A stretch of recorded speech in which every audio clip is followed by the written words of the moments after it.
Imagine the year 1950. Two brothers are cutting peat in a quiet bog in central Denmark. Suddenly, one of them stops. There, perfectly preserved in the dark mud, is a man. His face is calm, eyes gently closed, a leather cap still on his head, stubble visible on his chin. He looks like he died last week. The police are called before the archaeologists because nothing about this scene suggests ancient history. It looks like a recent crime. But this man had been dead for more than 2,200 years. This is the Tollund Man, quite possibly the best preserved prehistoric human body ever found on Earth.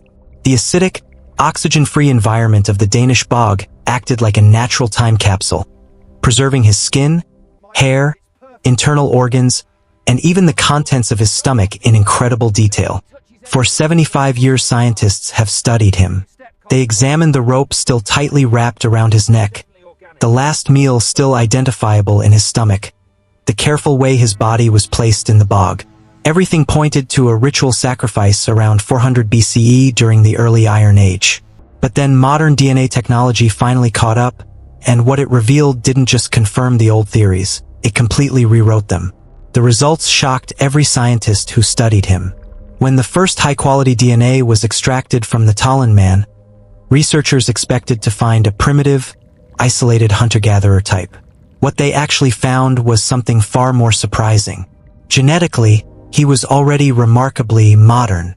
His ancestry traced back to the great migrations of the Bronze Age, people who had come from the Pontic steppe thousands of years earlier and mixed with the local farming populations of Northern Europe. He carried the genetic markers that are still dominant in modern Scandinavians today. He had the famous lactase persistence gene, the ability to digest milk as an adult. He very likely had light hair and light eyes, though the bog acids had darkened his skin and hair over the centuries. His immune system genes, disease susceptibilities, and overall genetic profile were strikingly similar to people living in Denmark right now.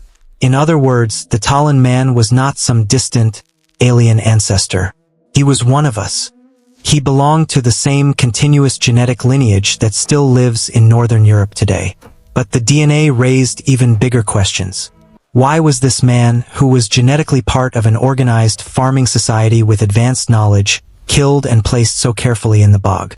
The rope around his neck showed he died from hanging, a short drop that caused suffocation rather than a broken neck.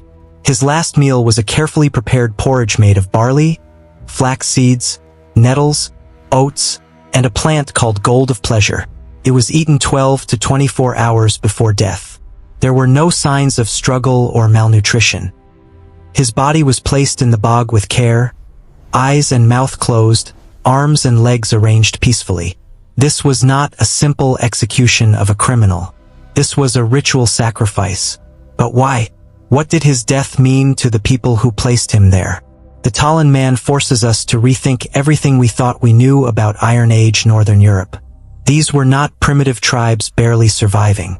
These were organized communities with complex religious beliefs, sophisticated diets, and deep spiritual traditions.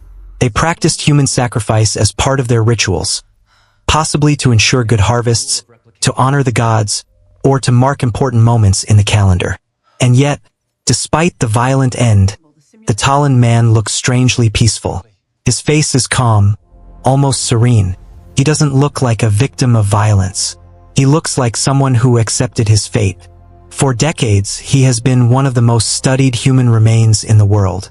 His head was preserved using a complex process involving alcohol, toluol, liquid paraffin, and beeswax. The rest of his body is stored in a special solution.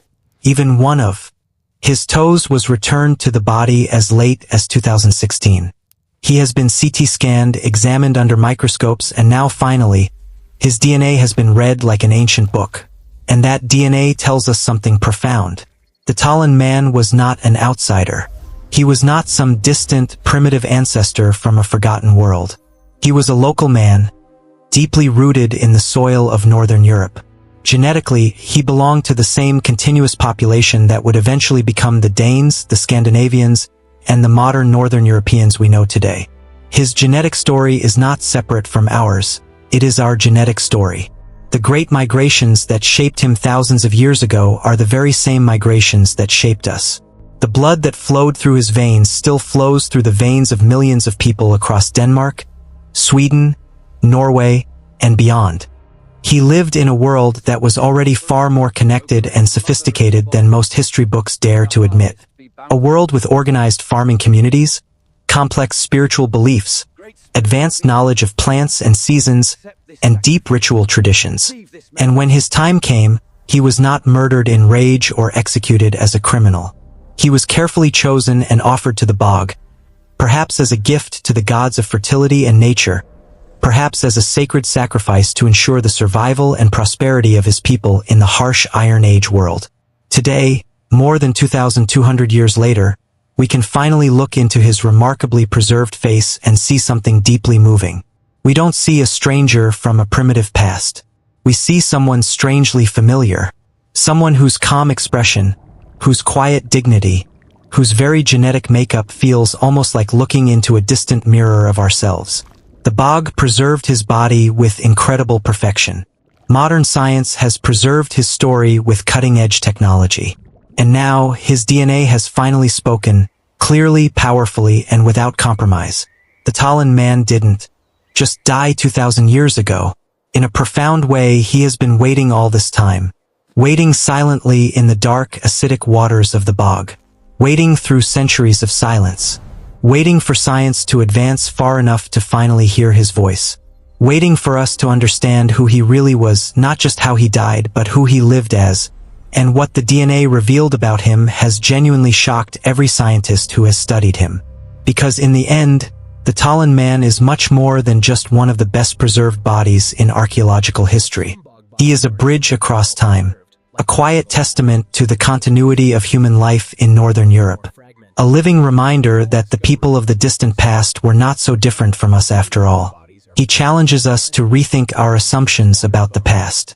He forces us to see that even in the so-called barbarian Iron Age, there existed real people with real lives, real families, real beliefs, and real genetic legacies that still echo inside us today. The empire of time tried to erase him. The centuries tried to dissolve his memory. But the bog protected him like a sacred guardian. It held him gently for over 2 millennia.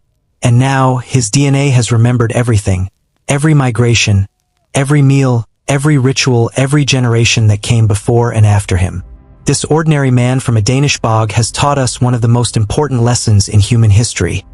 Sometimes the most powerful voices from the past do not come from kings, warriors, or pharaohs buried in gold. They come from quiet, ordinary individuals, preserved not by monuments, but by nature itself, waiting patiently thousands of years until we are finally ready to listen. The Tollund Man waited over 2,200 years to speak. And when he finally did, his message was simple yet profound. We are not so different. We are connected. And our story is far older, far deeper, and far more continuous than we ever dared to imagine. If this incredible journey into the life, death, and DNA of the Tollund Man moved you as much as it moved me, please hit the like button right now. It really helps the channel grow. Subscribe and turn on the notification bell so you never miss our next exploration into the most fascinating ancient DNA discoveries from around the world. Because the past is not dead. It is preserved. It is waiting. And sometimes, it still has so much left to tell us. Thank you so much for watching until the very end. Drop a comment below and let me know. Which ancient mystery or bog body would you like us to explore next? See you in the next one.